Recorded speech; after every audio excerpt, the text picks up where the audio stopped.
Quem começa? Mônica, posso fazer algumas observações? Sim, pode. Então, primeiro agradecer ao Rudá, à Rit, a todos os participantes, te agradecer, Mônica, por articular essa reunião, que é a primeira que a gente tem durante a pandemia, né? O conjunto das Sim. pastorais, fé e política.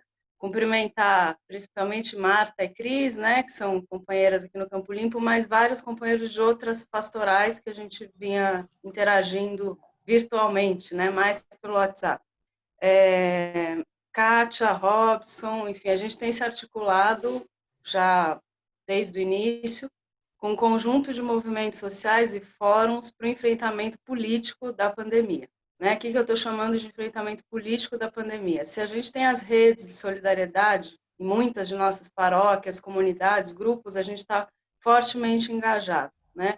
Eu atuei por muito tempo com pastorais de rua, comunidade de situação de rua, com franciscanos, né, aqui em São Paulo. As pastorais continuam firmes, tem muitos agentes de pastoral se arriscando em vários lugares da cidade para garantir assistência à população em situação de rua. Do mesmo jeito, temos várias amigas e amigos aqui, assistentes sociais, enfermeiros, médicos, gente da área de saúde e de assistência se arriscando o tempo todo. Então, o contexto que a gente vive é gravíssimo, ele tem sido enfrentado pelas redes de solidariedade, pelas comunidades e também pelos profissionais que atuam. Mas tem um enfrentamento político, e esse enfrentamento é não só os muitos desgovernos do Bolsonaro, né? O Darrit já apresentou grande parte das questões que a gente enfrenta há mais de 2 anos, né? Todo mundo aqui é militante e tem atuado fortemente contra as políticas do Bolsonaro desde antes da eleição, né? E continuamos atuando depois, mas tem um enfrentamento específico em São Paulo contra a negligência, né? Não é só o desgoverno do Bolsonaro, é a negligência aqui em São Paulo. Então, a gente tem feito, né, essas articulações, vários fóruns, movimentos sociais, o MST tem participado, movimentos de moradia, movimentos de saúde, tem uma série de grupos e movimentos articulados, e a gente tem tentado pressionar o máximo que a gente consegue, governo do estado e prefeitura, né? Mais a prefeitura de São Paulo, mas isso se estende na Grande São Paulo. Guarulhos tem situação gravíssima, tem vários municípios aqui da Grande São Paulo com contextos muito graves. Uma das questões que eu queria propor para depois, pode não ser nesse momento, porque a gente ainda tem mais uma fala, né, do Robson Sávio, depois outros debates, mas que a gente se articule mais fortemente para o enfrentamento, principalmente para a pressão via legislativa, né? Rodar já falou bastante sobre a atuação dos nossos parlamentares, a gente sabe que é lamentável, mas a gente tem impressionado Câmara Municipal, a LESP, né, via principalmente deputados e vereadores de oposição, mas mesmo estão muito devagar, né? Cassi tem participado junto comigo de algumas discussões, a gente sabe o quanto eles estão devagar e o quanto a gente precisa pressioná-los, para que eles pressionem o executivo, porque também é função do legislativo agir quando o executivo é absolutamente negligente. Uma das questões mais graves que a gente tem enfrentado há um mês e pouco é a redução das medidas de distanciamento social.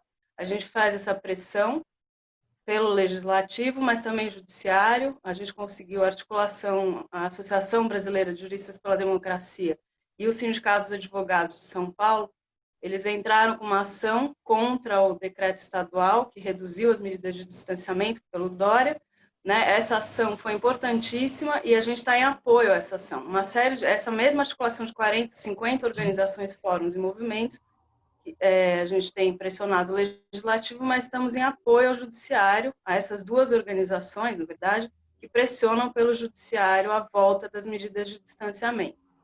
Isso está ainda em julgamento no Tribunal de Justiça, eles entraram com recurso, mas só para dizer que tem muita coisa sendo feita para pressão no legislativo, pressão via judiciário, além das nossas tentativas de pressão direta no executivo, que aqui a gente sabe, São Paulo não é propriamente um lugar onde o governo gosta de participação popular, né? Nunca gostou e menos ainda agora, mas a gente vai seguir pressionando.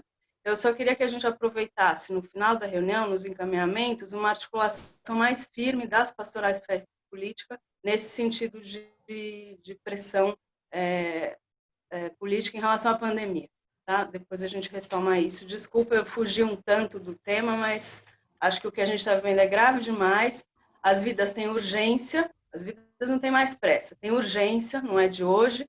o contexto é gravíssimo, a gente sabe que julho a situação piora gritantemente, e o que a gente tem conversado com os epidemiologistas é que a gente não vai ter curva descendente a partir de agosto, não. Se a gente continuar com esse contexto de negligência em São Paulo, Pernambuco, Ceará, Rio de Janeiro, Pará, que são os estados mais atingidos, mas também Amazonas, Maranhão, as curvas não vão seguir o padrão, porque a gente tem crescido demais os casos de contágio e mortes. Então, que a gente se articule melhor em frente o que agora é nossa prioridade, que são as vidas durante essa pandemia. Obrigada. Não, Samantha, você não fugiu do tema. A gente tá pensando isso mesmo, né? Então, precisa mesmo uma articulação forte. Isso é o motivo dessa nossa reunião, da gente entender melhor essa situação para poder agir, a gente pensar em como agir, né? Então, esse seu assunto é muito pertinente e a gente vai passar agora para a Kátia. A Kátia quer também fazer alguma consideração, é isso, Kátia? Oi, Pode falar. oi, isso. Tá me ouvindo bem, Mônica? Sim, Agradecer, né, a contribuição do Rudá. Eu anotei várias coisas e esse desafio, né, dele em tão pouco tempo conseguir, né, pontuar coisas importantes, fazer uma retrospectiva e questões que faz o coração bater muito mais forte, né, mas um pouco mais desesperador quando a gente se depara com esse cenário mais detalhado e organizado. Fiquei muito mais preocupada com essa questão que ele trouxe aí, de que o auxílio emergencial, que foi mais um esforço, mesmo com toda essa dificuldade dos partidos da esquerda, ser aí algo que dá um pouco mais de sustentabilidade e fôlego para o governo atual. De todas as falas, isso me preocupou mais. Eu sou assistente social tanto da rede municipal quanto estadual, né? E aí as oportunidades que a gente tem, que a gente foi verificando qual das famílias conseguiram chegar até esse auxílio, e não foram todas, mas algumas, e aí eu sempre reforçando como que ela entende isso. Então a gente tem um trabalho que é coletivo, mas também pontual, né? Para saber se entendem de onde vem isso. E eu faço essa pesquisa empírica, né? Porque faz parte da profissão mesmo, da gente poder fazer as pesquisas. E a maioria entende, né, do pouco que eu trabalho, o caos que é e que não vem dele, né? Que a gente vai também fazendo essa educação pontual ali, essa questão de formação que ele trouxe. Então, fiquei bastante preocupada com isso, porque, como a Samantha também pontuou, a gente já vem há muito tempo, e a Mônica falou no início, né? Há muito tempo formando, repetindo as coisas, para a gente chegar nesse cenário horrível que está aí com esse desgoverno, e eu dele, mas a gente no estado também, e aqui em Guarulhos. Então, bate um desânimo de ver que uma luta pequena, mas que dá para ele todos os créditos. É terrível. E uma coisa que eu queria perguntar para o Rudá, e também fiquei preocupada aqui, porque tem toda essa questão do desemprego e o aumento, e toda essa estatística, nessa primeira dica, né, primeira apontamento de solução para tudo isso, que seria a questão da CPMF. Aí eu fiquei preocupada, porque como que isso... Eu sei que é uma questão dos impostos, mas é porque eu não acredito não para esse governo, né, Rudá? É isso que eu queria falar. Você fala essa solução para esse governo, ou pensando em eleições futuras, entrar dentro de um planejamento de uma outra realidade, né? Porque a distribuição de renda não aconteceu nesse país, de fato, e agora está emperrada, né? Como que isso aconteceria, né? Porque eu fico muito preocupada com mais impostos, É isso que eu queria apresentar nesse momento, para poder conseguir acompanhar todo esse raciocínio. Obrigada. Bom, eu queria colocar um dado, meus irmãos e minhas irmãs. Eu não sei se isso está acontecendo na região de vocês, mas aqui em Piracicaba está. Colocar mais um ingrediente na questão dos problemas que nós estamos enfrentando. Em Piracicaba, está acontecendo um fato de que os proprietários dos imóveis não estão renovando, né? Ou seja, eles querem o aumento do aluguel, e aí o pessoal está dizendo o seguinte, as imobiliárias, não, vamos renegociar e não sei o quê, mas isso não está acontecendo, né, aqui em Piracicaba, e acredito que não esteja acontecendo também no país. O que significa o seguinte, tem muita gente que não consegue pagar o aluguel saindo das casas. Né? E o que está acontecendo? Essas pessoas estão indo para a rua. E em Piracicaba está acontecendo, na verdade, aumentando o número de pessoas que estão fazendo ocupação diária.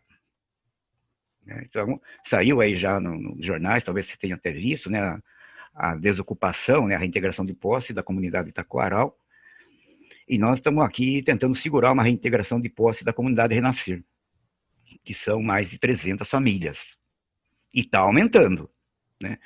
E já tem, inclusive, uma organização para ocupar uma outra área. Então, essa questão habitacional, né, nós tivemos uma reunião com o prefeito aqui, que é o Vargas Negri, do PSDB, que já está desde 2005 na administração pública, né, para ver o que a gente faz com essa comunidade Renascer.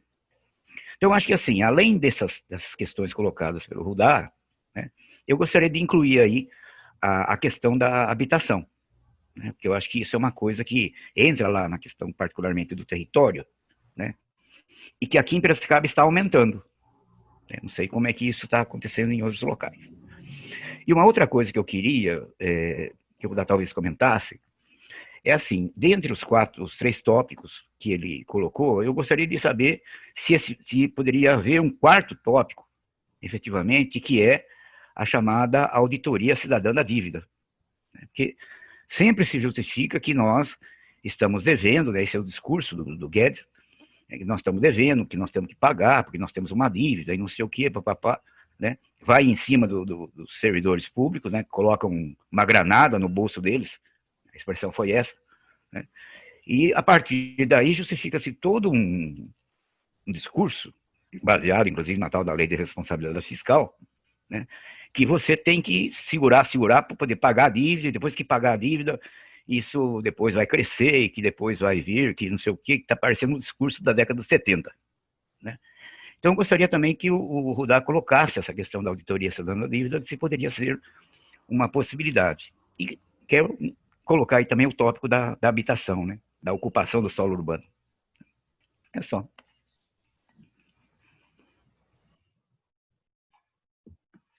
Rudá, como só tem mais o Luiz que quer falar, vou passar para ele, aí depois você faz uma consideração desses 4 tópicos. Luiz. Eu não estou conseguindo ligar o vídeo, viu? O Luiz vai falar sem o vídeo. É o Luiz Antônio. Eu queria agradecer, em primeiro lugar, o Rudá, a colaboração dele. Foi uma contribuição preciosa, muito objetiva e com muito detalhe daquilo que a gente pode pensar em se organizar e começar a trabalhar. Eu queria levantar um aspecto que é o seguinte: o governo federal tem feito uma oposição aos prefeitos e governadores dos estados. E nós sabemos que, muitas vezes, nós vivemos em situações de governos estaduais e próprias prefeituras também, onde nós nos opomos a eles. Na realidade, essa oposição é justificada pelo fato de que eles não atendem àquilo que a gente gostaria que fosse um governo popular, um governo atento às necessidades da população. Agora, essa situação atual nos leva à seguinte necessidade. Nós temos que tentar apoiar e valorizar certas ações que são positivas da parte do governo. No caso de São Paulo, por exemplo, nós temos um governador que nós somos de oposição a ele. Nós temos uma oposição radical ao governo PSDB, que está governando já há 30 anos, e a gente tem restrições muito grandes ao governo do PSDB aqui em São Paulo. No entanto, o governo do João Dória tem assumido algumas posições positivas em relação à proteção da população com relação à questão da pandemia. A última reunião da Pastoral da Educação, realizada aqui em São Paulo, nós tiramos uma conclusão da necessidade de nos dirigirmos ao governador, valorizando alguns aspectos positivos que o governo tem assumido, e principalmente expressando a nossa posição contrária à abertura das escolas, tanto as escolas públicas quanto as escolas particulares. Então, escrevemos uma carta, conseguimos um mecanismo apoiado por Dom Pedro Seguini, que é o presidente do Regional Sul 1, para chegar ao governador essa carta, e mandamos essa carta ao governador, primeiro, valorizando aspectos positivos, mas colocando nossa posição como Pastoral da Educação contrária a essa abertura precipitada das escolas, dizendo que só aceitamos a abertura das escolas, tanto públicas quanto particulares, quando realmente a posição dos sanitaristas e dos médicos for no sentido de que haja segurança para que essas crianças sejam protegidas. Estamos tentando fazer com que a população toda escolar no estado de São Paulo, através das nossas lideranças diocesanas, cheguem aos professores dos seus municípios, procurando conscientizar essas pessoas a respeito das posições, uma vez que nós não conseguimos ter uma imprensa que faça esse trabalho de conscientização desses problemas. Então, nós estamos procurando fazer com que as nossas lideranças façam esse serviço de conscientização. Então, eu gostaria de destacar esse aspecto. Nós temos que, hoje, superar situações de conflito e de oposição aos governos que nós temos, porque hoje nós temos que estar unidos a todas aquelas pessoas que estão adotando posições positivas. Se o governo está adotando uma posição positiva, é para ser apoiado, mesmo que nós sejamos de oposição a esse governo. Então, eu acho que é importante que nós superemos essas divergências políticas e possamos ter a unidade frente a essa situação grave que vivemos, tanto na economia quanto na saúde, e tentar fazer com que eles percebam que nós estamos juntos a eles no momento em que eles adotam posições positivas e concretas a respeito da superação dessas dificuldades. Obrigada, professor. O Luiz Henrique também se inscreveu. Eu vou passar logo para o Luiz, depois a gente faz um apanhado geral, tá, Rudá? Bom, quero parabenizar o Rudá pela exposição muito pertinente, o que ele coloca, mais uma vez que eu tenho a oportunidade de ouvi-lo, realmente ele vai sempre muito no ponto daquilo que mais importa.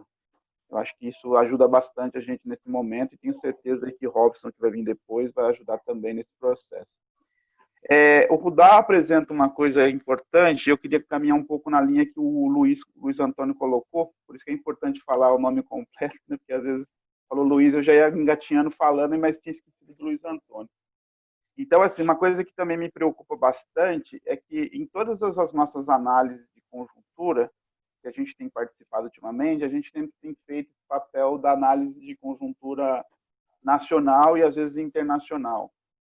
E, muitas vezes, a gente para nesse processo e depois um caminho um pouco mais aprofundando alguns temas. Por que eu estou colocando isso?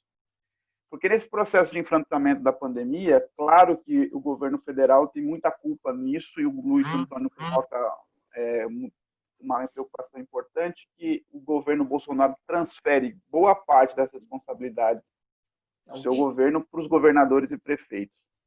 Mas uma parte dessas cobranças, eu acredito que elas precisam de ser, de fato, executadas, porque os governadores e prefeitos acabam também jogando uma parte da responsabilidade ao governo federal e se isenta também de adotar algumas políticas públicas que ele também pode executar.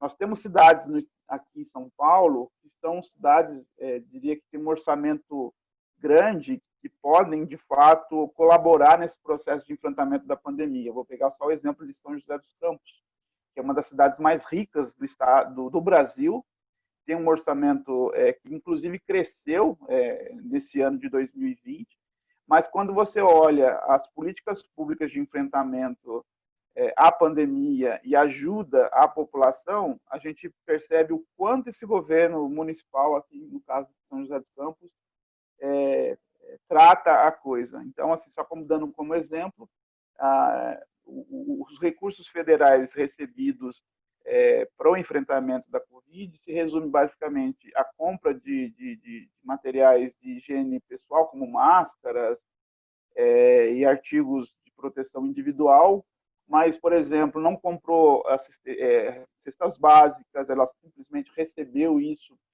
parte do governo estadual e depois começou a fazer campanha dizendo que a ajuda vem da prefeitura, então ela mesmo não comprou nenhum tipo de ajuda de cesta básica e também não tem nenhum tipo de transferência de renda, como algumas cidades no interior já fizeram. Ilhabela, por exemplo, dá uma renda de R$500 para as pessoas mais carentes. Então, não é só a ajuda do governo federal, não é só os R$600 do governo federal que poderiam estar sendo feitos como política pública. O próprio governo do estado poderia estar fazendo também a sua parte nesse sentido, e muitas cidades, e aqui inclusive estão representadas aqui pelas pastorais de fé e política, também a gente, enquanto pastorais de fé e política, temos que fazer essa cobrança. Eu acho que cada ente da federação tem a sua responsabilidade e a gente precisa também fazer esse esforço de estar atento a isso e fazer um processo de cobrança mais efetiva. Então, é isso que eu queria colocar nesse momento aí da nossa partilha. Obrigado.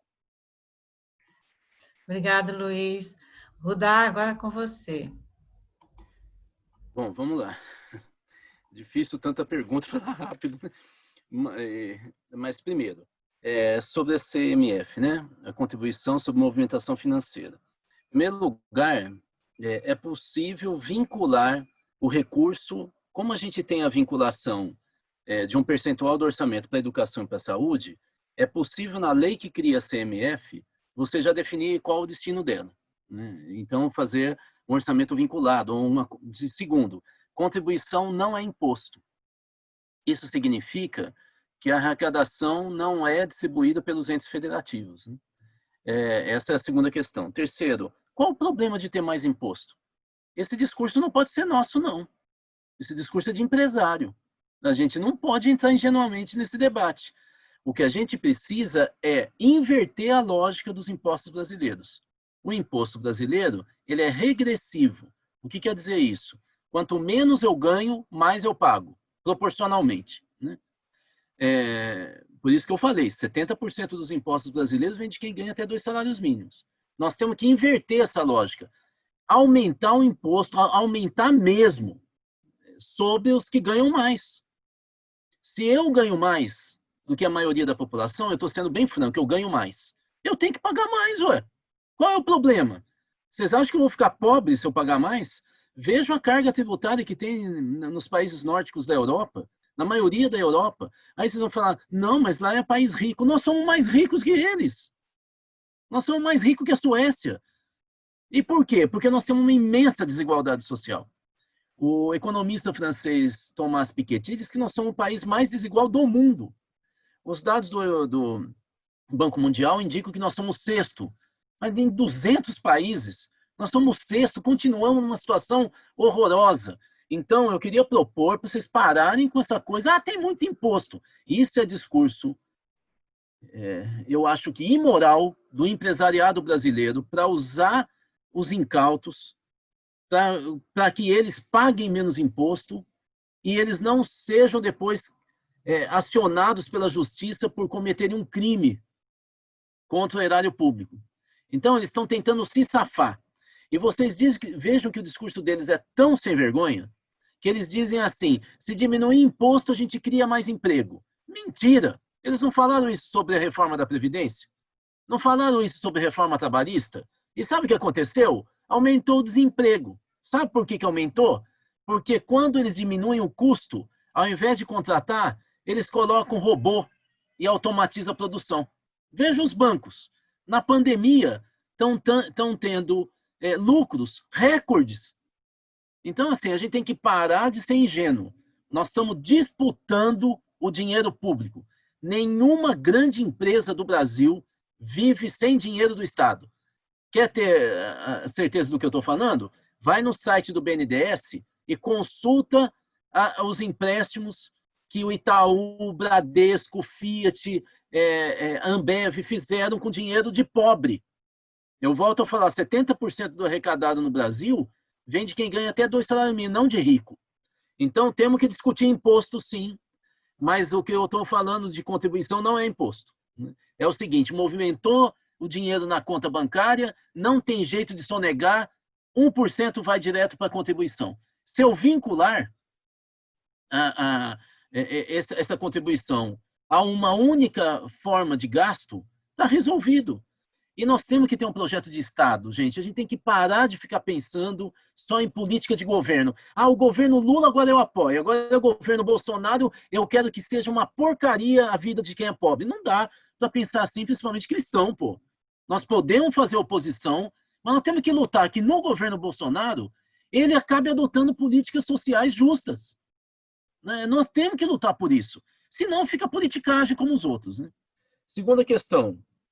A população pobre está saindo às ruas, fazendo manifestação, mobilização por habitação. Tem que fazer mesmo. Sabe por quê?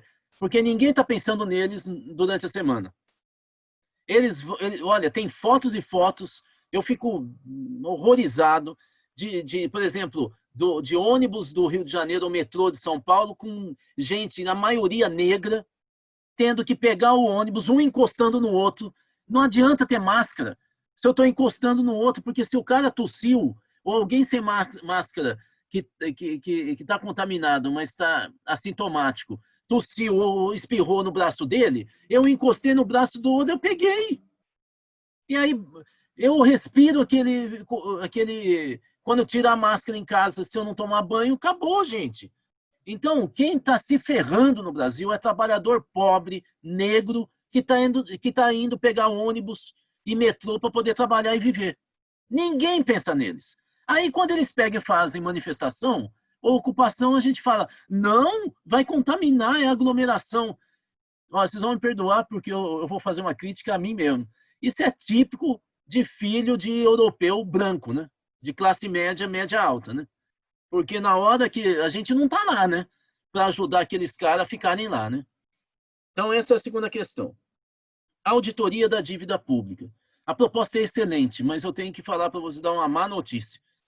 Parte dos economistas progressistas do Brasil são contra a auditoria, porque diz que eles manipulam dados.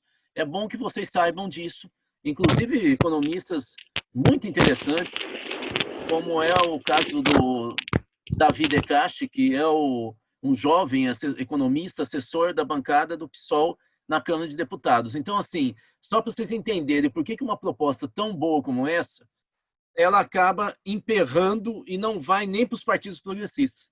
Ele não entra nos programas.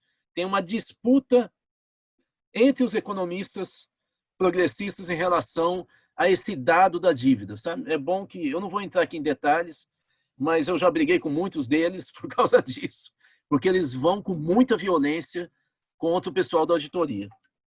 Quarto, agora as duas questões dos dois Luizes, né? Essa é mais complicada um pouquinho, né? Primeiro, do Luiz Antônio. Luiz Antônio, nós temos que ser oposição aos governos desumanos, focados só no mercado, mas é evidente que quando eles fazem alguma proposta ou cedem, nós temos que apoiar, sem dizer que nós estamos agora apoiando o governo, mas nós estamos apoiando a medida. Quer uma fórmula? Veja o que o Papa faz. O Papa Francisco, ele está apoiando o retorno da teologia da libertação. Para quem não sabe, estou falando. Ele está apoiando a teologia da libertação. Todas as lideranças da teologia da libertação, Frei Beto, Leonardo Boff, todos voltaram à tona. Todos. Claro que os setores de extrema-direita da Igreja Católica estão reagindo. Inclusive na disputa mundial da economia de Francisco. Eles estão reagindo. E nós estamos nos articulando também. Então, é uma disputa. E o Papa é firme. Para vocês terem uma ideia do Pacto Educativo Global, o que o Papa... Ou seja, isso que eu estou querendo dizer para vocês é a inteligência política que o Papa tem aos montes. O Papa lança o Pacto Educativo Global por uma mudança da educação no mundo, que fosse uma educação que trabalhasse mais a justiça social, a paz, a pluralidade, inclusive de comportamento. Olha só o que ele está falando. E o respeito ao meio ambiente. Pois bem, a partir eu inclusive acabei de mandar para o WhatsApp da Mônica o livro organizado pela PUC do Paraná, com o prefácio do Dom Justino, da CNBB, né? O que coordena a pasta de Educação e Cultura da CNBB. Eu mandei em PDF, tá, Mônica? Se você puder passar para todo mundo, não sei se todos têm acesso, com os discursos do Papa sobre educação. Mas, de qualquer maneira, o Papa, no Pacto Educativo Global, que ele lançou em setembro do ano passado, ele criou duas formas de organização mundial. Uma é da Congregação para a Educação Católica do Vaticano, mais conservadora. E outra, da sociedade civil, liderado pelas Escolas Ocorrentes, que é uma fundação pontifícia com sede em Buenos Aires, de onde ele vem, não é? E que é de confiança dele. No Brasil, nós estamos fazendo a mesma coisa. A CNBB lançou o pacto e nós temos uma outra articulação, na qual a CNBB também faz parte, a ANEC, mas é da sociedade civil. Então, assim, inclusive uma das reuniões, o pessoal da CNBB falou, vocês têm que usar os textos básicos do Vaticano, da congregação. E eu, que sou coordenador, falei assim, olha, deixa eu explicar uma coisa. Nós, católicos, temos que usar mesmo, mas o pacto tem até ateu. Então, nós não vamos usar... O Papa falou muito claramente que nesse pacto, entre os católicos, que se não for católico, que seja cristão. Se não for cristão, que seja humanista. Ele deixou claro que isso não é uma coisa da igreja, né? O Papa é muito inteligente e eu acho que é isso que nós temos que também ter. Vou dar 2 exemplos aqui. Inteligência que está nos faltando, gente. Nós, progressistas da Igreja Católica Brasileira, nós não somos inteligentes politicamente. A gente é muito ingênuo, aquele coração aberto, e tendo um governo de extrema-direita. Um governo que não aceita a democracia, que só não está fazendo maldade a mais porque ele está fraco. Ele está sendo pressionado, mas pelo judiciário, não é por nós. Nós somos muito dóceis. E vou dar um exemplo no campo cristão não católico. Os jovens evangélicos progressistas do Brasil inteiro acabam de criar um movimento. Eu vou até pegar e entrar aqui, ó. Vou pegar aqui o movimento que está sendo lançado e vou mandar também para a Mônica. Para vocês verem o que eu estou falando. O banner, tá, Mônica? O que eles acabaram procurando? Por que eu sei? Porque eles procuraram a minha entidade, o Instituto Cultiva, e eles pediram para a gente organizar um curso de formação em gestão pública para começar agora, na segunda quinzena de julho, para todos os jovens evangélicos progressistas que vão se candidatar a prefeito e vereador. A Igreja Católica não faz isso. Veja, eles não estão fazendo para evangélicos. Eles estão fazendo para evangélico progressista, que eu nem sabia. Sabe o que são os evangélicos progressistas? Filiados ao Partido Comunista Brasileiro, ao PSOL, ao PT, ao PSB, PCB. Olha que coisa mais interessante, né? E nós montamos um curso para eles. Por que os católicos não fazem isso? Segunda questão. Por que nós não criamos governos paralelos, fé e política, nas regiões onde a gente é forte? Aí em São Paulo, eu já vi aí que dá para fazer no ABC, pelo que vocês falaram, em Campinas, dá para fazer na região metropolitana de São Paulo, dá para fazer em Jundiaí. Eu fiquei chateado que a minha região, ninguém falou nada, que é a região de Marília. O oeste é uma desgraça. O oeste de São Paulo realmente é muito ruim mesmo. Eu sou de Tupã, perto de Marília. Bom, mas já dava para a gente criar. A gente poderia criar governos paralelos. Não precisa ser uma coisa megalomaníaca. Mas o que os governos paralelos cristãos, fé e política, poderiam fazer? Dar informação para a população. Como é que estão os casos de morte na região e de contaminação? Como é que está a curva? Fazer reuniões com prefeitos, secretários de saúde, lideranças sociais da região, com sindicatos, periódicas, lives informativas, discutir protocolos na área de saúde, discutir a pós-pandemia. Que tal fazer congressos regionais, fé e política, chamado Fé, Política e Pós-Pandemia? Vocês têm que sair na frente, gente. A gente tem que aparecer. A gente fica com um negocinho pequenininho, minúsculo. Aí vai pegar e vai discutir eleição. A gente não virou ator importante. A gente tem que se tornar ator político importante para na eleição a gente ser ouvido. Para terminar, eu vou fazer uma inconfidência aqui que eu não deveria. Mas tem uma congregação enorme, gigantesca, importantíssima na educação, que dirige algumas PUCs, está em mais de 80 municípios brasileiros, que me contratou para pensar toda a rede que a gente chamava de obras sociais antigamente, hoje chama solidariedade e tal, do país. Sabe o que eles decidiram, por causa do Papa? Começar a abandonar a escola particular e atuar no apoio à escola pública. Isso é uma revolução na educação católica brasileira. O Fé e Política está encostando nisso? Está sabendo que está tendo uma mudança? Agora eu vou citar várias congregações para não parecer que é a que eu falei. Os franciscanos, os jesuítas, os maristas, essas três ordens, essas duas congregações estão trabalhando com a visão do Papa, revolucionando. Vocês não têm ideia da revolução que está acontecendo. Por tudo isso, o que eu quero dizer é, o Fé e Política que tinha que estar na dianteira política. E eu acho que hoje está na retaguarda. Está na hora de vocês avançarem e acelerar o carro. Vocês têm que estar na frente da conjuntura, não atrás. Aí sim nós vamos ter peso nas eleições municipais. Desculpa a provocação. Desculpa, só interromper um pouquinho.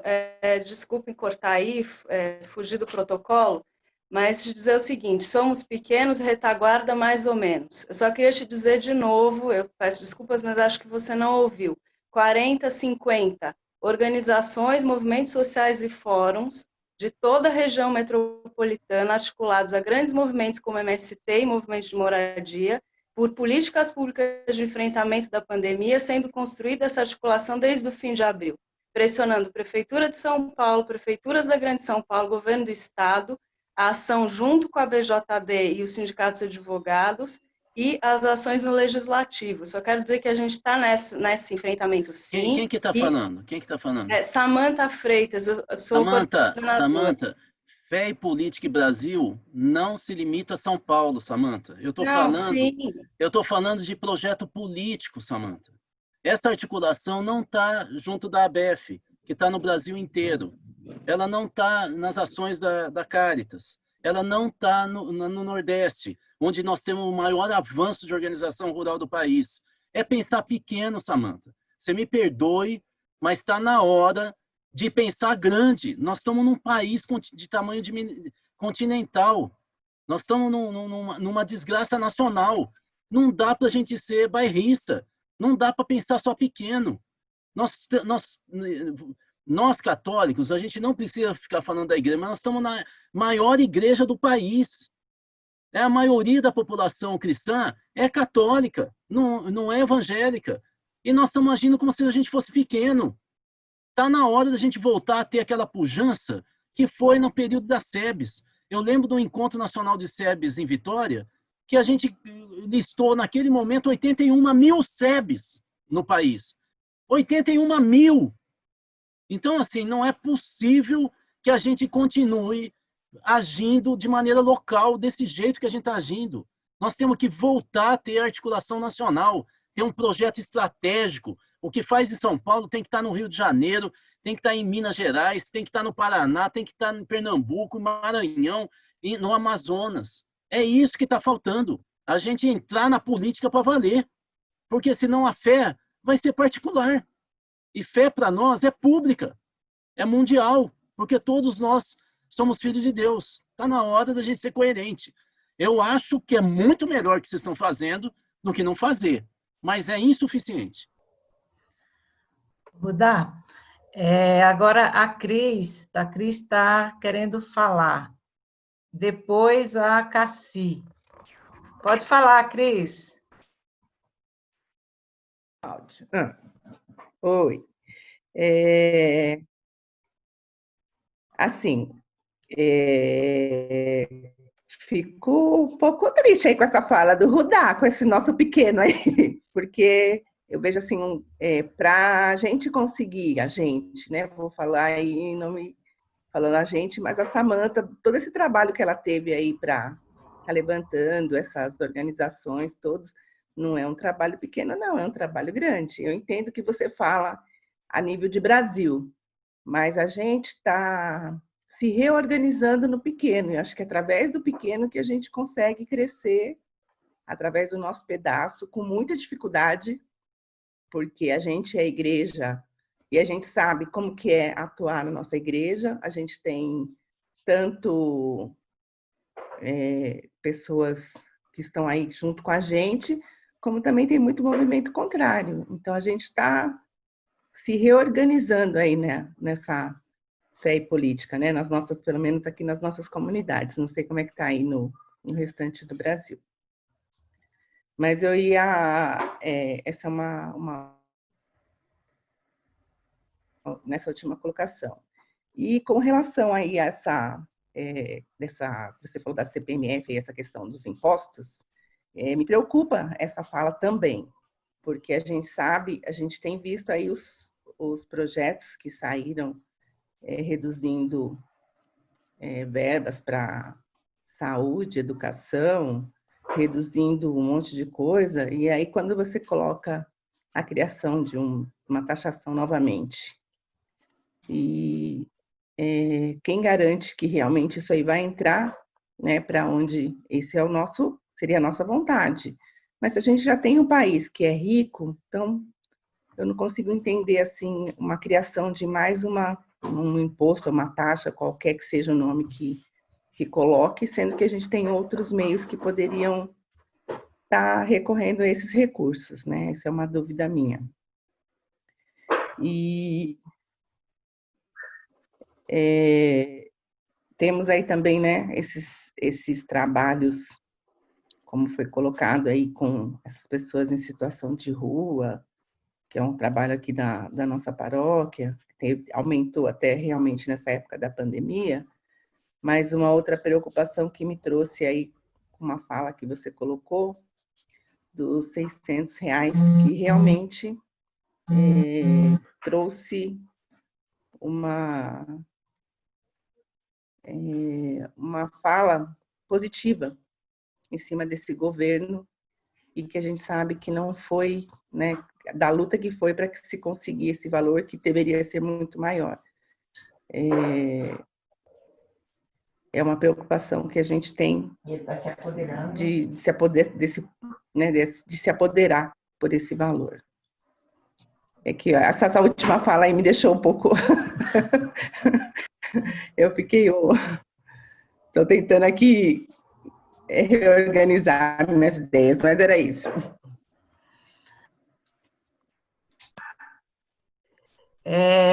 Antes de passar para a Cassi, eu vou passar para a irmã Bernadette, porque ela havia se inscrito e eu não tinha visto. Irmã Bernadette, você. Oi, Mônica. Oi, Rudá. Olha, estou, assim, gostando muito dessas nossas reflexões, viu? A Mônica começou a fala dela dizendo que nós estamos no momento de escuta. E eu penso que realmente estamos no momento de escuta. Aí eu comecei a pensar, escutar quem? E na fala do Rudá foi respondendo um pouco essas perguntas. Escutar os cientistas, escutar os países que já estão mais ou menos superando essa pandemia, essas experiências dessas pessoas. Olhando um pouco mais para a nossa nação, para o nosso Brasil, escutar os nossos indígenas. Quando fala da Laudato Si, escutar o clamor da nossa Mãe Terra, que eu penso que ele começou falando da crise dos gafanhotos, né, dessas catástrofes que aconteceram no Sul, e mesmo a pandemia, um vírus que veio da natureza, para nos questionar, para nos interpelar. Então, escutar, quando a Mônica fala escutar, para mim já foi mais ou menos respondendo essas minhas perguntas. Então, eu gostaria assim, de ouvir alguma reflexão nesse sentido, Rudá. Você teve uma fala também que eu achei muito interessante, nós temos que pensar uma política descentralizada, né? Política que vai nos bairros, que vão também para a zona rural, sair um pouco do centro, mas que vão mais para as periferias. E quando você fala agora um pouco dessa reflexão, que nós temos que, como Igreja Católica, trabalhar, formar um pouco, ouvir os nossos candidatos a vereadores, achei muito interessante. Eu vou até propor para o nosso bispo aqui de Barretos, nós pensarmos agora que estamos vivendo esse tempo político, fazer uma reunião com os candidatos a vereadores para realmente ouvi-los e colocar nossa posição como igreja, né, os valores cristãos, os valores éticos que nós devemos, né, sempre lutar pelos mais pobres, pelos mais simples, que essa foi a opção de Jesus. E então eu vi assim, que nós temos assim que pensar realmente. Então, eu gostaria até de ouvir um pouquinho mais que você falasse, Rudá, sobre a questão da descentralização política. Porque Dom Helder fala, né, a cabeça pensa, onde os pés pisam. E realmente é ouvindo o clamor dos pobres, né, das periferias, que nós vamos buscar políticas públicas e vamos também buscar a descentralização dessas políticas. E quando se fala numa visão mais macro, claro, tem que pensar, começar do pequeno, dos nossos municípios, e agora estamos na época certa, escolher bons vereadores, bons prefeitos, para que nós possamos atingir também futuramente o governo federal. Então, eu gostaria que você explanasse um pouco mais a questão da descentralização da política. Obrigada. Obrigada, irmã. Agora a Cassi. A Cassi também pediu a palavra. Nesse aspecto da descentralização da política, talvez a gente pudesse caminhar pela perspectiva de governos paralelos.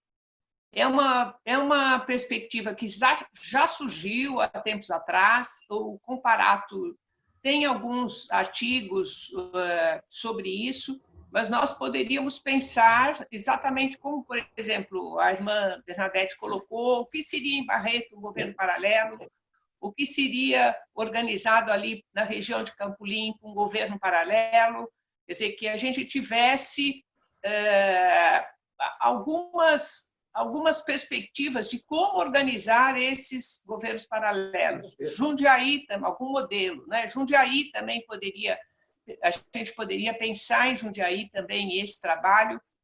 Dom Vicente, lá em Jundiaí, já reúne uma vez por mês os representantes de todos os prefeitos dos municípios que fazem parte da Diocese de Jundiaí, já reúne os vereadores, reúne também lideranças ali daqueles municípios todos. Quer dizer, a ideia de governos paralelos seria bastante importante.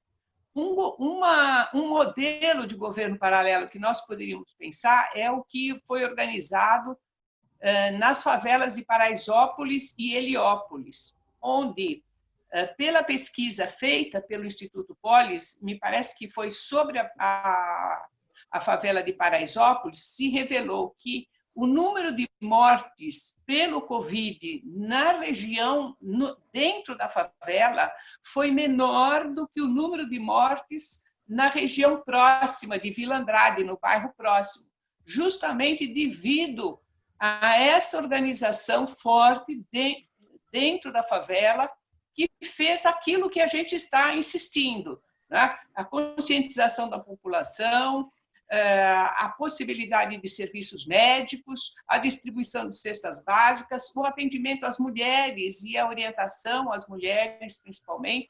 Então, talvez fosse uma possibilidade de nós encaminharmos a nossa perspectiva de atuação como pastoral fé e política, né? E no envolvimento de outras pastorais, sempre trabalhando em conjunto com os movimentos sociais, como, por exemplo, faz a Samantha, né? Nós precisaríamos que a igreja abrisse a perspectiva da atuação em conjunto com os movimentos sociais. É importante a perspectiva que o Rudá colocou, eu já ouvi essa mesma perspectiva do Dr. Jorge Caiano, do Instituto Polis. Quer dizer, nós precisaríamos aproveitar, a igreja precisaria aproveitar da riqueza e precisaria se entrosar, se integrar, desculpe a palavra aproveitar, mas se integrar com essa riqueza de organização dos movimentos sociais, né? E apoiar esse trabalho que está sendo feito por esses grupos e que estão dando uma perspectiva um pouco melhor em relação ao Covid, que estão dando uma sustentação nesta tragédia, tanto no aspecto sanitário como no aspecto da fome. Uma outra reflexão, e aí um pouco questionando justamente o Rudá, quer dizer, nós não vivemos mais o tempo de Sebes, acabou esse tempo, já faz 30 anos, né? Então, às vezes a gente tem saudade desse tempo, né? Mas ele acabou. Nós estamos numa outra igreja, e aqui no Brasil, e principalmente em algumas arquidioceses, por exemplo, a gente pode falar aqui próprio da Arquidiocese de São Paulo, nós não somos a igreja de Francisco, não somos a igreja de Francisco, né? Então, isso a gente precisa ter muito claro, e precisamos de um trabalho de conversão dos nossos bispos e do nosso clero e, continuamente, dos nossos leigos e leigas, né? Então, também é um trabalho da pastoral fé e política e do conjunto das pastorais, né? Então, justamente, nós precisaríamos ter um trabalho de conversão junto ao episcopado, no sentido de que eles percebam uma outra forma de atuação junto com os movimentos sociais. Vocês estão me ouvindo, né? Vou continuar. E com relação a isso, eu gostaria que a gente pensasse na sexta semana social, né? Como é que nós poderíamos nos relacionar com a sexta semana social, que está, para mim, caminhando numa linha muito voltada para dentro da igreja. Então, isso seria em relação ao episcopado. Aquele conflito que o Rudá teve entre a CNBB e a organização de Clara e Francisco, né, é um pouco o que eu estou comentando, né? E com relação aos partidos políticos, me parece que também nós precisaríamos pressionar os partidos nesse aspecto, porque nós dependemos dos parlamentares, nós precisamos deles, e exatamente eu me pergunto como é que a gente poderia trazê-los para o nosso trabalho. Por exemplo, nós conseguimos aqui em São Paulo, através do vereador Donato e do deputado Carlos Zaratini, a Samanta conseguiu que a gente fizesse uma primeira reunião com o secretário de administração regional, que é o responsável por esse Plano São Paulo de atuação em relação ao Covid. Então, no plano nacional, também seria importante que a gente atuasse junto a todos os partidos políticos de uma possível esquerda. Aí não vamos entrar em discussão nessa situação, mas que houvesse também uma atuação junto aos parlamentares. Era isso. Obrigada. Ok, Rudá. Então vamos lá. Eu vou tentar ser... O problema é que, na medida que eu faço, assim, de novo, eu falei, né, eu sou italiano, a polêmica está no meu sangue, né? Mesmo que eu falo, não, vou ficar quietinho, eu não consigo. Vocês me perdoem, não é nenhuma intenção assim, explícita, é uma intenção do meu inconsciente, é uma coisa que eu não consigo domar. Mas vamos lá. E aí, quando eu faço a provocação, tem uma vantagem a provocação, porque as pessoas vêm com aquilo que também o atinge mais, né? Então a alma surge. E quando a alma surge, a complexidade é imensa, não é? Porque aí não é uma coisa racional que eu sintetizo. E aí essa é a minha preocupação. Eu vou começar com a questão da irmã Bernadette. A escuta dos pobres. Né? A escuta hoje é qual? É dos pobres, escutar os pobres negros do Brasil. Essa é a massa de trabalhadores que está morrendo, que está tendo que trabalhar, e principalmente as mulheres negras, as senhoras, né? As mães, né? Cujos maridos abandonaram a família. A gente precisa ter foco muito claro em quem está sofrendo mais e que está pedindo ajuda. Né? Aí eu pensaria no seguinte degrau: quais são as populações mais atingidas nesse momento pela fome, pela perda de renda, pela doença, pela precariedade? São 4 segmentos sociais: quilombolas, indígenas, população em situação de rua e moradores de favela. Esses são os 4 blocos, segmentos sociais que nós estamos, seja a Unidade na Diversidade, um grupo que eu coordeno, seja através da ABEF, esse é o nosso foco. A gente está, nesse momento, com quem está completamente desamparado. Depois desse bloco, vem o bloco dos precarizados. É o pessoal dos aplicativos e os autônomos. Muitos deles estão no primeiro bloco, mas não todos. E a gente tem que ter um pouco de cuidado com eles também, e ter políticas para eles. O primeiro bloco é o bloco da ação emergencial, seja de renda, seja de saúde. O segundo bloco é de suporte de políticas de emprego e de renda. O terceiro bloco é o pessoal de MEI, o pessoal do microempresário individual. São 8 milhões de brasileiros que abriram MEI. Claro que tem gente aí que não está numa situação muito difícil, mas uma grande parte é o vendedor de cachorro-quente, o baleiro que fica na frente da escola. E esse pessoal está vendendo para quem? Eles estão vivendo como? Né?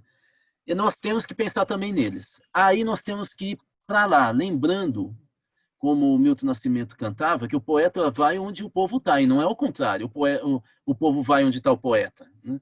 Então nós temos, aliás, a gente aprendeu isso no trabalho pastoral. Né? O primeiro princípio do trabalho pastoral é estar presente. É a parábola do bom pastor.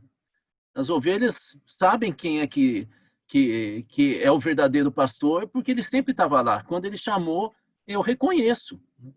É a presença, é a denúncia, é o anúncio. Né? Mas nós precisamos estar presentes. E nesse momento é muito difícil a gente estar presente de fato. Né? Bom, essa é a questão central. Sobre descentralização política. Eu queria aqui recuperar uma ideia, primeiro mais geral, depois eu vou pegar o específico. Uma ideia mais geral do Boaventura Santos, que ele desenvolveu no final dos anos 90, e que aqui no Brasil, infelizmente, nós não discutimos muito. Ele dizia o seguinte: o Estado do século XXI, exatamente porque a sociedade está se fragmentando pelas novas tecnologias, pela aceleração das informações, pela formação de organizações sociais mais comunitárias do que sociais, porque as organizações mais verticais, como igreja, partido, sindicato, eles estão se esfacelando, porque elas são monolíticas e muito verticais, elas não conseguem pegar a dinâmica de raiz, né, das redes sociais. Ele já percebia isso. Falava, para isso, como é que a gente tem que reinventar o Estado? E ele propunha, eu achava revolucionário essa fala dele, ele propunha entender o novo Estado, o novo desenho do Estado mundial, e no caso o Estado brasileiro, como um novíssimo movimento social. Olha que ideia. Qual que era a ideia dele? Se o Estado fosse poroso, a ponto de acolher as experiências sociais no seu interior, como um queijo suíço, e não como estruturas de secretaria verticais, ele absorveria a dinâmica social. Ele seria o locus da construção de acordos e também de construção de políticas por interesse. E ele próprio viraria uma espécie de novíssimo movimento social. Essa ideia é revolucionária. Essa ideia coloca os conselhos de gestão em outro patamar. Essa ideia propõe dinâmicas de construção de políticas muito mais radicais do que a gente tem hoje. Essa ideia sugere, por exemplo, que as populações locais atendidas por políticas sociais, elas não sejam só objeto das políticas, mas elas sejam também sujeito das políticas. O que é isso na prática? Na prática, é quando a gente vai fazer algum diagnóstico e ouvir as populações, a gente tem que usar método de pesquisação ou pesquisa participante, em que o outro que estamos entrevistando fala o que a gente tem que entrevistar, que o outro que a gente está pesquisando analisa o dado que a gente acabou de pescar deles. Porque, às vezes, o meu olhar já está contaminado pelo lugar pelo que eu estou, pela minha classe social, minha experiência. E o outro pode falar uma coisa que eu não entendi. Então, esse método de pesquisa participante, vocês devem conhecer, Carlos Rodrigues Brandão escreveu muito sobre isso. Eu acho que vale a pena estudar. Thiolan, que foi um professor francês, professor na Unicamp, o Carlos Rodrigues Brandão, são vários autores que trabalharam muito com essa metodologia. Mas mais do que isso, a experiência do movimento de atingidos por barragem no Paraná demonstrou que é possível que as verbas públicas que vão ser aplicadas numa política seja administrado pelos beneficiários e não só pelo governo, numa conta de uma associação com uma espécie de convênio fiscalizado pelo Estado, mas que os próprios beneficiários dirijam o dinheiro, comprem material, invistam em cursos. Isso é uma elevação do patamar de controle social sobre o Estado brasileiro. Isso tem a ver com descentralização, porque não basta, veja, na gestão pública há uma diferença entre desconcentrar, que é quando eu passo a prática, a execução para instâncias inferiores, de descentralizar. Descentralizar é quando eu passo a execução, mas também o planejamento e o monitoramento. Aí eu estou transformando a população em sujeito. Mas nós não estamos avançando nisso. Nós, das igrejas, nós progressistas, não estamos avançando nisso. A gente está ficando conservador porque nós estamos sendo capturados pelo projeto liberal ou ultraliberal de direita. Como que eu acho que a gente poderia, então, pensar na descentralização, irmã Bernadette? Aliás, vocês devem estar vendo que meu olho está do lado, é porque eu estou vendo a figurinha da irmã Bernadette. Não tem jeito, já me falaram que eu tenho que olhar para a câmera, mas eu não consigo, eu vejo ela ali. Mas vamos lá. Eu acho que a gente poderia pensar numa espécie de processo de construção dessa descentralização. Qual que é o primeiro passo nesse momento de crise? Solidariedade. A gente investir e a gente se aproximar de todos os grupos de solidariedade que estão distribuindo cesta básica, que estão indo lá na linha de frente, tentar evitar fazer organização de cúpula, que é outra coisa que, infelizmente, nos últimos 10 anos, a gente foi capturado. Ao invés de a gente ir na base, a gente já começa a fazer. Vamos juntar a direção, não sei do que. Eu mesmo faço isso.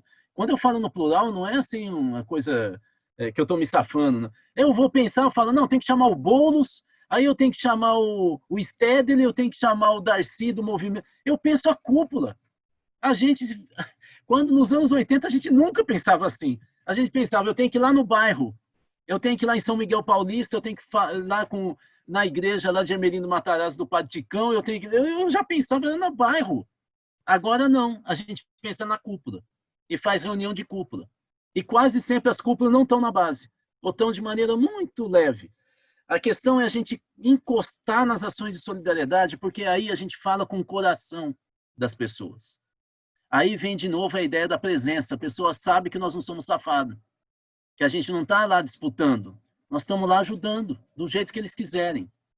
Eu estou vendo um monte de jovem na periferia, ligam para a minha entidade e falam, você consegue doar 10 cestas básicas? Você consegue isso tal? E eles põem foto da família recebendo e filmam no celular a família, obrigado. Eu falo, não é para me agradecer. Se é para agradecer esse menino que está aí. Aliás, eu fico dando o tempo inteiro bronca. Eu falo, quem te disse para você falar quem está doando?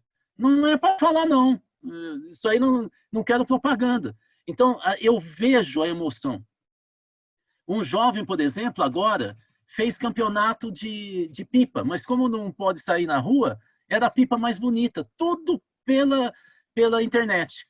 E aí ele prometeu, sabe o quê? Um jovem pobre, ele prometeu dar um sundae do McDonald's.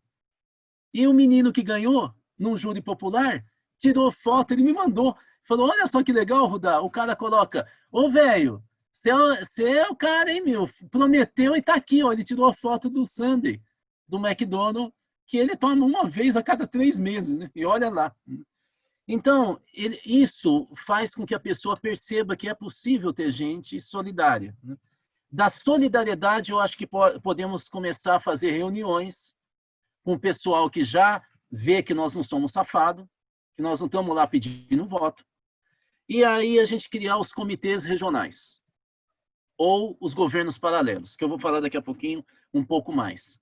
E avançar num terceiro nível, que para mim é a gente construir, não vai ser uma coisa de curto prazo, territórios de segurança social e direitos. A população precisa entender que o que a gente está fazendo é direito. É direito, porque eles pagam imposto. Eu não estou fazendo nenhum favor. Eu não tenho uma vida melhor do que ele, porque eu sou muito melhor do que ele. É porque eu nasci numa família que me deu condições. Eu saí na frente dele quando ele nasceu. E se a gente é cristão, a gente tem que saber, a gente tem que ter empatia. A noção de católico, de encarnação é essa, é empatia. Eu me colocar no lugar do sofrimento do outro. Mas para valer. Não é para achar que eu sou bacana. É para falar, pô, o que eu posso fazer? Não é possível que esse meu irmão viva desse jeito. Então, eu acho que se a gente construir esses 3 espaços, solidariedade, comitês regionais de solidariedade política, com calma, e depois entrar na ideia de criar territórios, que é o que aconteceu em Paraisópolis, com o prefeito de rua, eles construíram um território, comandado pela população que mora lá. Né? Um território de segurança social e direito. Eles conseguiram. O meu medo é a gente esquecer deles depois da pandemia. Bom, a outra questão, é a penúltima, desculpe, mas é que era muita questão importante. É sobre essa questão do fé e política. Primeira coisa, acho que a Cacique falou isso, não tenho certeza. Acabar as SEBs. Que pena, viu? Porque no lugar dela não colocou nada. Não colocou nada. A verdade é que nós temos um movimento conservador gerencialista na Igreja Católica que só agora, com o Papa Francisco, está mudando. Só agora. Então, você vai conversar com alguns bispos daquele período anterior e eles não têm formação teológica. Fica entre nós aqui. Viu? Eu debati com um monte de bispo, ele nem conseguiu. Eu falava de Santo Agostinho, São Tomás de Aquino, e eu vi o cara com o olho esbugalhado. Aí um dia eu fui falar lá com outro bispo, amigo meu, eu falei, mas o que está acontecendo? Ele falou, Rudá, infelizmente a formação é essa. A formação atual é essa, fecharam um monte de seminário, importante, debelado como de Recife, de Campinas, é isso que nós estamos colhendo. Agora voltou. Voltou de novo a ideia da fé, não como espetáculo, mas como empatia, como humanismo. Então, assim, nós temos que entender também que acabaram as SEBs não é porque foi um avanço, é porque foi um retrocesso. Eu não estou falando de voltar às SEBs, mas eu estou falando o que foi colocado no lugar, que é aquele vínculo da fé com a vida real, com a vida de sofrimento, que se baseava nas comunidades cristãs primitivas, da onde nasceu, por exemplo, a democracia que nós conhecemos no mundo. Porque a democracia não nasceu na Grécia Antiga. Aquilo chamava plutocracia. Só debatia quem era rico. A democracia de pobre mesmo nasceu quando a população cristã, nas comunidades cristãs primitivas, foram até os apóstolos e falaram, como é que nós vamos resolver o problema das viúvas, por exemplo, distribuição de alimento? Como é que a gente resolve isso? E eles falaram, elejam 7 diáconos. Foi a primeira vez que pobre elegeu alguém para representá-los e ajudá-los. Então, isso nós temos que retomar, que a ideia das SEBs é uma ideia apostólica, é uma ideia democrática. E o que nós estamos colocando no lugar? Nós temos que nos perguntar. Outra coisa, Vaticano e escolas ocorrentes não tem nenhum tipo de conflito. É, de novo, a igreja aprender que ser católico ou ser cristão, vamos colocar assim, é algo maior do que a igreja. É um valor. É algo muito superior. E aí o Vaticano e a CNBB e as igrejas e as paróquias têm que aprender isso.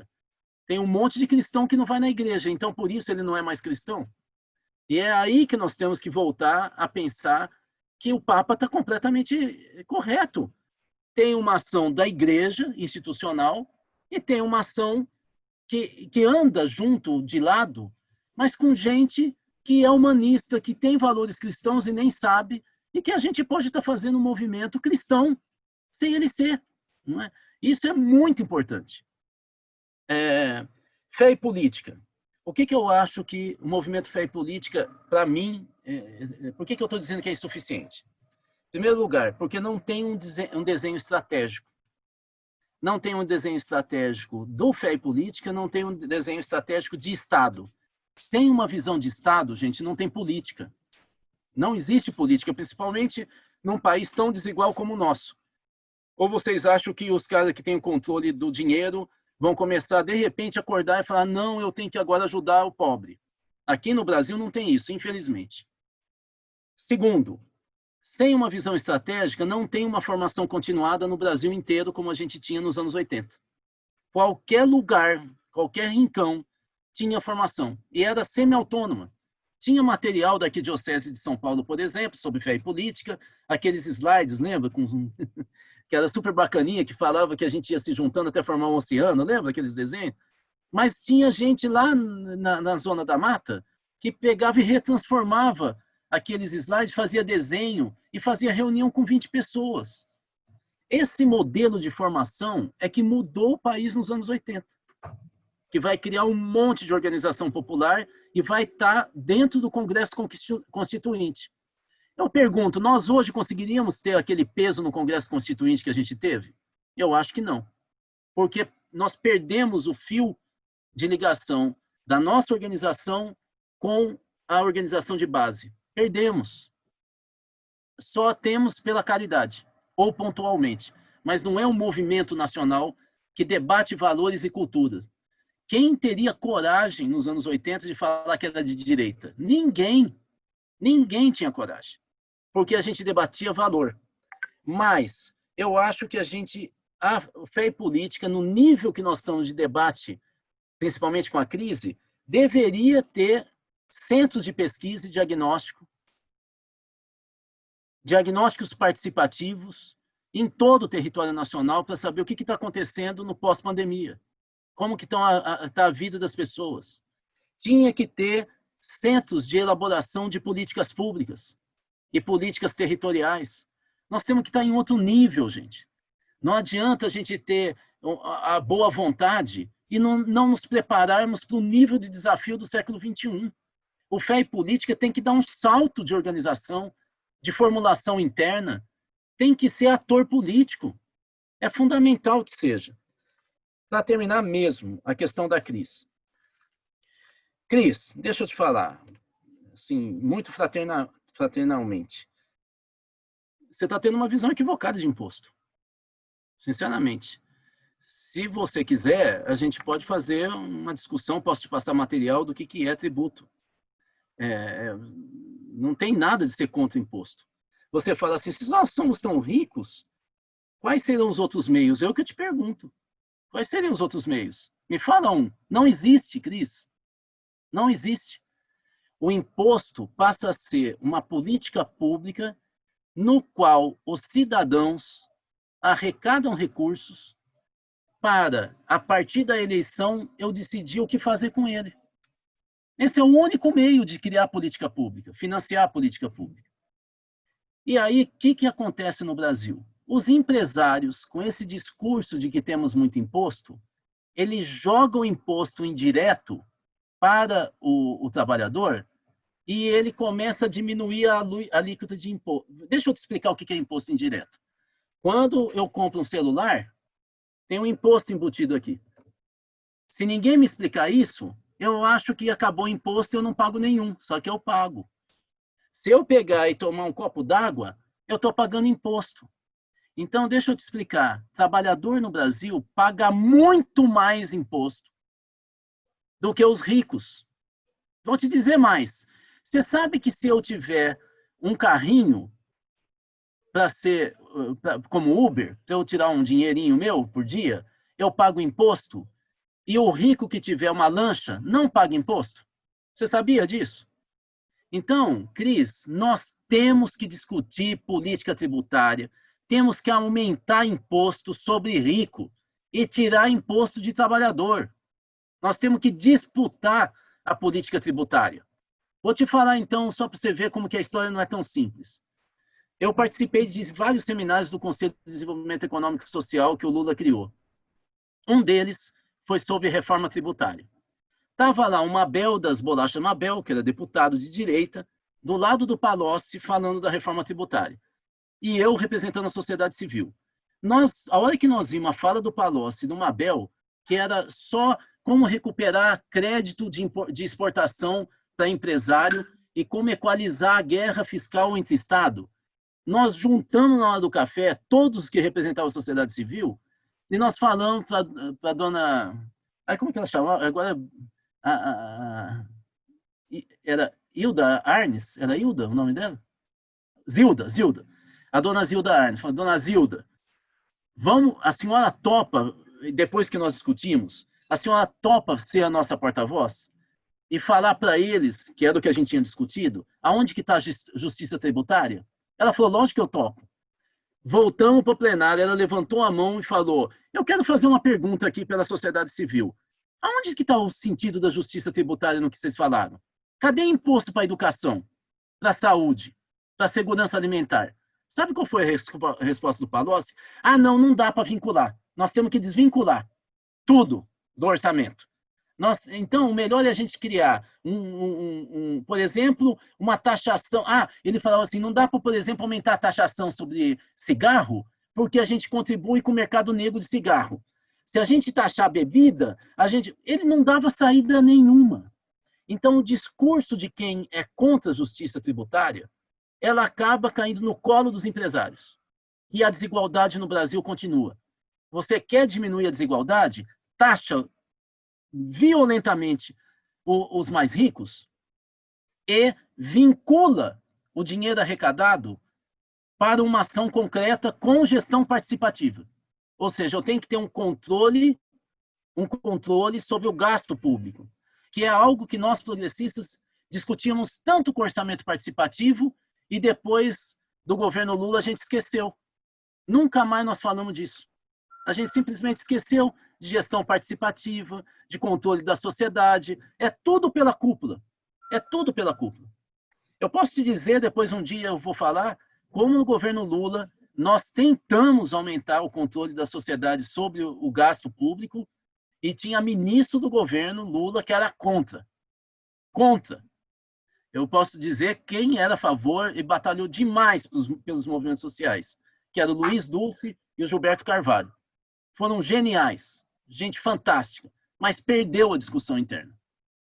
Então, só para a gente saber como que nós não nos organizamos no período que a gente podia ter avançado, e a gente entrou nessa de reunião de cúpula, de reunião de conselho, não sei do que, de congresso, não sei o que lá, tudo de cúpula. E a base foi se afastando. Quando ela vem para a rua em 2013, todo mundo ficou assustado. Todo mundo ficou assustado. Bom, acho que eu estou terminando. Sobre os R$600. É grave, né? É grave. Mas, de novo, mostra como que nós não estamos entrando no jogo. Quem pediu a ajuda emergencial, que é uma concepção social-democrata, foram os progressistas. O Bolsonaro não está fazendo propaganda nenhuma pelos R$600. Uma coisa é eu falar, não, mas ele está indo para a TV falando, eu ajudei, ele tá surfando na onda. Ele não está fazendo isso. Pelo contrário, ele anuncia que vai diminuir o valor. De 600 vai para 500, depois para 400, depois acaba. Então, somos nós que estamos errando. Somos nós. Não são eles, somos nós. Porque nós estamos em articulações de cúpula. Nós não estamos fazendo uma disputa na base. Eu estou falando na massa. Não estou falando no meu quarteirão. Finalmente, então, por causa disso, eu estou encaixando nessa última resposta. É isso que eu estava querendo dizer. Veja, eu não estou menosprezando esse esforço que a Samantha citou. Eu falei bem claro. É muito bom o que está fazendo, mas o que eu disse é que é insuficiente. Essa experiência aí em São Paulo, ela está sendo reproduzida em Jundiaí? Está sendo reproduzida em Campinas? Está sendo reproduzida em ABC, no ABC? Está sendo reproduzida em Suzano? Se não estão, é uma ação particular, não é do Fé e Política. Porque o Fé e Política é um movimento, não é uma ação de poucos. É uma articulação nacional. É isso que eu estou dizendo que é insuficiente. Nós temos que voltar a pensar que o Brasil é feito de 220 milhões de brasileiros. Nós temos que parar de ficar pensando em ações focalizadas que ajudam centenas no máximo, milhares. Nós temos que, de novo, pensar numa ação de milhões. Claro que isso não ocorre do dia para a noite, mas a gente tem que ter a visão estratégica para a gente não se perder no pequeno. Lembra da experiência da compra direta? Como que nós organizamos em São Paulo populações de periferia que compravam diretamente de agricultores do interior? Lembra? Eu participei de várias ações da Igreja Católica em São Paulo. Aonde que foi parar isso? Morreu. Porque ele não entrou num projeto estratégico. E é isso que eu estou tentando falar, gente. A minha provocação é, se o que está sendo feito, e eu acredito que seja, obviamente, em São Paulo é importante, ele tem que se espalhar para o país. Não pode ser uma ação só local. Por maior que seja a cidade de São Paulo. Eu moro em Belo Horizonte, nem ouvi falar nisso. E ninguém aqui em Belo Horizonte está discutindo, embora tenha um monte de gente no Fé e Política. Isso é um equívoco, gente. Isso é pensar pequeno, pensar no tático, não pensar no estratégico, é não mudar a realidade, é ficar numa ação tópica que nos limpa a alma, mas não muda o país. Nós temos que pensar em mudar o país. É isso que é importante. Desculpe tanta provocação, mas vocês já estão vendo como eu estou angustiado, gente. Vocês não sabem, há 2 meses, 1 mês e meio atrás, quando eu vi que a gente já tinha virado os dados e que quem ia se danar eram os mais pobres e negros, eu caí numa depressão aqui em casa. Tive que pedir ajuda tal para recuperar. Eu estou recuperado, obviamente, como vocês estão vendo, né? Foram alguns dias só. Mas a angústia continua. Eu não posso ficar em paz enquanto eu souber que aqueles que sempre se lascaram no Brasil são os que mais estão se lascando agora de novo nessa crise. Não é possível essa injustiça. E eu não posso dormir tranquilo se eu não fizer o máximo que eu puder para poder a gente reverter minimamente esse quadro. É isso, gente. Obrigado. Obrigada, Rudá, muito obrigada mesmo. São provocações assim que chegam na hora certa e que certamente tem a ver com o objetivo desse nosso encontro, né? A gente, quando pensa nessa reunião, a gente pensa justamente nisso. Essa reunião vem dessa angústia que também é comum a todos nós, né? A gente, quando eu falei, a irmã Bernadette fala, quando eu falei da escuta, é que eu acho que, de fato, a gente precisa escutar. O que é que está acontecendo? Como é que está acontecendo? A gente está meio preso no nosso trabalho particular, no nosso entorno, e a gente precisa saber o que está acontecendo para poder avançar. Essas suas provocações, ela vem muito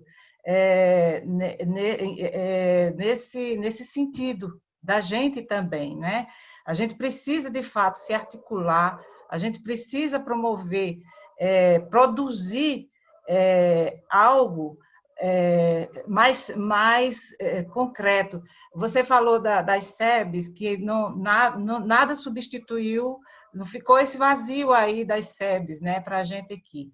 Certa vez, o Valdemar Rossi,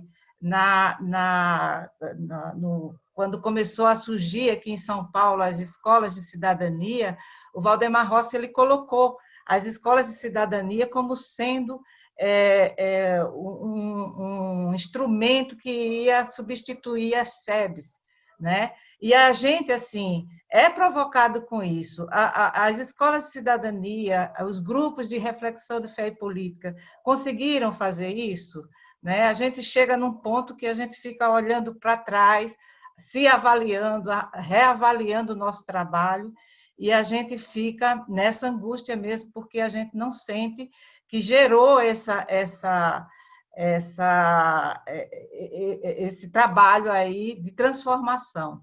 A gente está se conservando enquanto pastorais, a gente está se conservando nisso aí, a gente precisa realmente sair para uma coisa mais concreta, um trabalho realmente que transforme. Então, esse é o principal objetivo dessa reunião. As suas provocações são muito boas e cada um de nós sai daqui assim repensando o nosso trabalho dentro da nossa base, né? A gente quer muito, a gente tem aí, são muitas pautas que a gente fica trabalhando, mas assim a gente tem que tratar assim um paralelo entre elas aí, focar principalmente nessa questão dessa educação para promover essa mudança mesmo, né? Então, assim, as questões aí que a Cassi colocou, da sexta semana social, vem muito de encontro aí a sexta semana social com as eleições, né? A igreja, nós de igreja, a gente tem que dialogar isso com a sociedade e a gente tem que formar esses grupos na nossa base, formar territórios, pensar em quem a gente vai votar, como que a gente vai votar, quem são essas pessoas que a gente vai pensar em votar. Então, a gente sai daqui realmente com essa provocação. Como que a gente vai trabalhar, como que a gente vai pensar a partir de agora. Eu quero agradecer a todos vocês que estão aí e lembrar mais uma vez que a gente está começando, a partir de agora, esse debate. É um debate que a gente propõe, que a gente vai levar muitas informações, essas muitas provocações, nós vamos levar para a nossa base, vamos pensar como é que a gente vai atuar, como é que a gente vai agir a partir de tudo isso, e vamos nos propor também a nos rever com mais frequência e trabalhar todas essas questões. Eu agradeço bastante todos vocês que tiveram aqui, todas as contribuições, porque enquanto o pessoal estava falando, muita contribuição veio aqui para o chat. Esse chat também vai ser gravado, ele vai ser a gente vai gravar ele para posterior consultas, né? A gente vai ficar, porque tem muita coisa aqui muito interessante, tem muita que não dá para a gente continuar aqui falando, mas a gente vai disponibilizar esse material. Todas essas falas estão gravadas, também a gente vai disponibilizar no YouTube, sem ser público, né? Só para a gente que está aqui, para quem quiser utilizar nas suas bases, enfim. Então, aqui eu agradeço muito vocês que estiveram aqui com a gente e vamos pensar em novos encontros e também em trabalhar isso tudo que a gente recebeu agora, de informações e mais que a gente já tem, procurar trabalhar isso nas nossas bases, né? Começar a ferver mais isso aí, sair um pouco da nossa zona aí de conforto. Eu queria pedir para o Rudá, agradeço muito a participação do Robson, que nos traz tanta notícia boa, né? Eu queria que o Rudá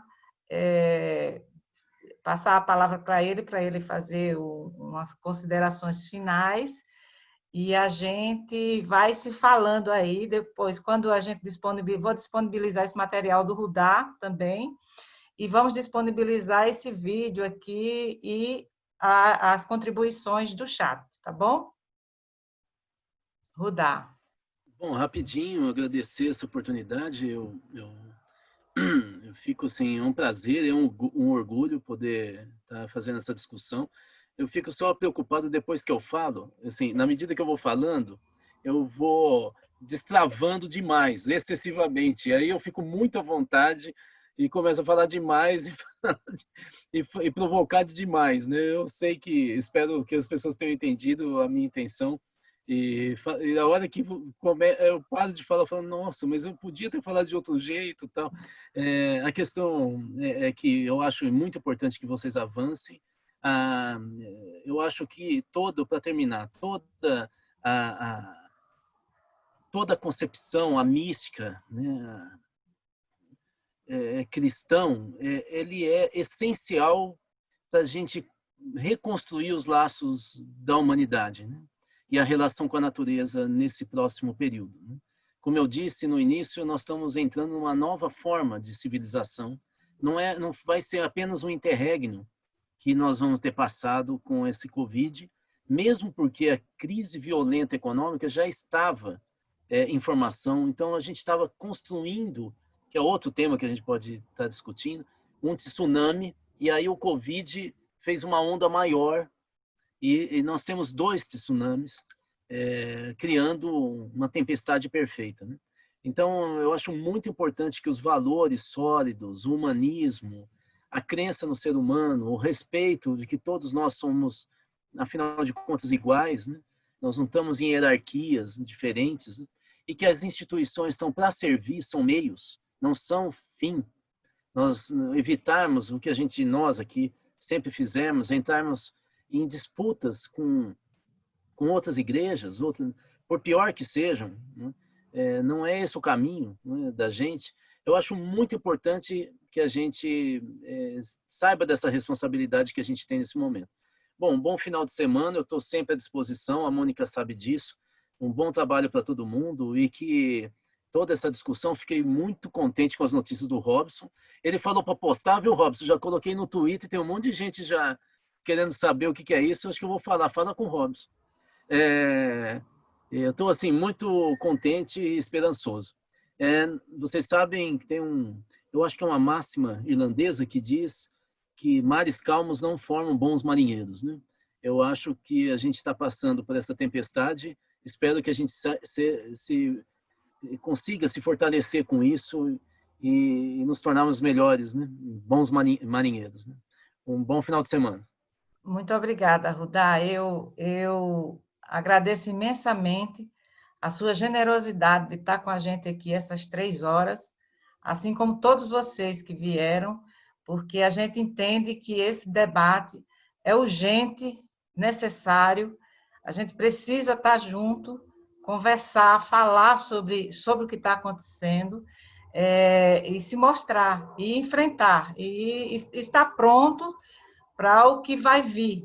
Construir, como o Rudá fala, construir algo produtivo, que quando a gente sair desse momento, que a gente não sabe qual vai ser o novo momento, a gente esteja forte, a gente esteja preparado, e a gente só consegue isso quando a gente tá junto, né?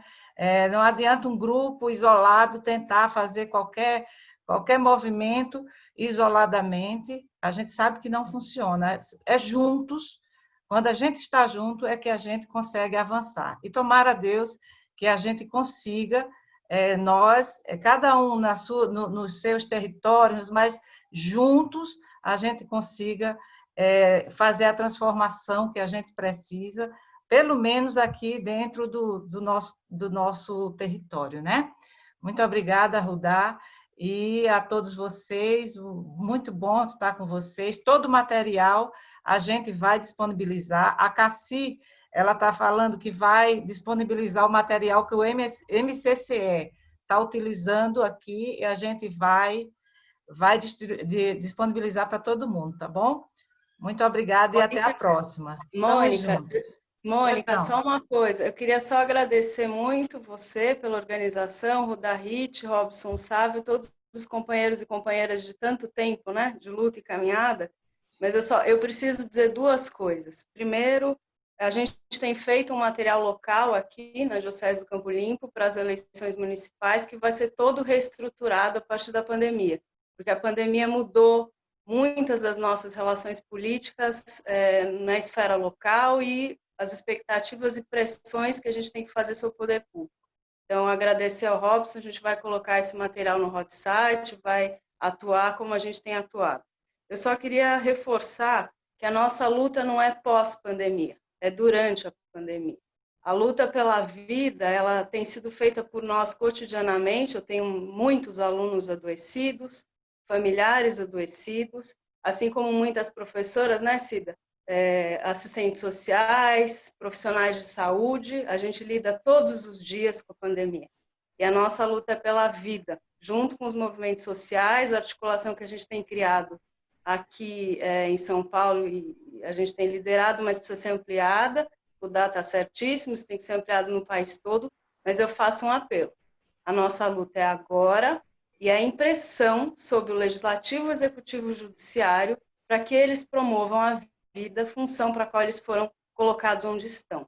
É dever do poder público, nas suas 3 esferas, lutar pela vida durante a pandemia. E nós vamos seguir em pressão e precisamos ampliar essa pressão no estado de São Paulo, nas cidades e no país, obviamente, com o desgoverno do Bolsonaro, mas a melhor forma de agir enfrentando a fragilidade desse momento é justamente a pressão política, e a gente precisa ampliar isso. Eu faço um apelo a todos e todas aqui. Obrigada, viu, gente? Fiquem com Deus e a gente está junto aí em muitas lutas. Obrigada, Samantha. E a todos vocês, um abraço, e continuamos firmes, né, na caminhada. Estaremos sempre juntos aqui, por aqui, nos nossos grupos, e vamos nos falando. Continuaremos nosso papo posteriormente. Um abraço a todos.